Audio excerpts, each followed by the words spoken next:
My question is on gun control. So the Gun Violence Archive reported 647 mass shootings in the US in 2022 alone. Meanwhile, though tragic, there were only 7 in the UK since 1996. Do you believe the marginal increase in freedom is worth the loss of life? So the answer, as an American and as a Second Amendment advocate, is yes, but it's not the same for every country. Meaning that in the UK, before the vast gun ban of the 1990s, there were not a lot of guns in circulation in the UK before that. And the number of mass shootings in the UK was similarly low before the mass ban. So the idea that the legislation in the United Kingdom, is what created the low level of gun crime is not true. There were low levels of gun crime well before that. Were you to try to apply that same thing in Texas, say a vast gun ban in Texas, and you were going to try and grab all the guns in Texas, I promise you, you would have an immediate increase in the amount of gun crime, particularly against federal officers coming to get the guns.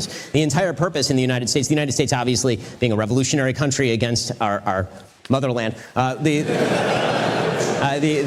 United States experiment was built on the idea of the gun being important in resistance to government tyranny as well as in terms of self-defense. Now, once a huge percentage of the population owns guns, once guns are readily available, the idea that you are going to be able to either full-scale confiscate or remove those guns in any practicable way is not true. That's certainly the case in the United States. And so anytime there's been a serious gun control regime that's been put in place in the United States, and there are many of them, right? California has pretty serious gun control, Chicago has gun control, DC has gun control. The rates of gun violence have not gone down because the availability of guns remains widespread. Typically, the rule is that people who follow the law tend to follow the law and criminals tend not to. The widespread availability of guns in the United States is not something that can simply be done away with. Now, as far as sort of the principled argument is that I'm a law-abiding citizen and I should be able to protect myself.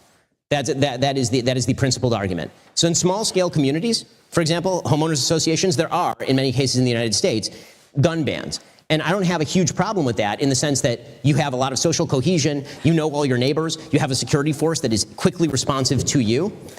With that said, in a country of 340 million people that is incredibly diverse and where a huge percentage of the population has access to a gun, the idea of a widespread removal of Second Amendment rights would result in some pretty terrible things.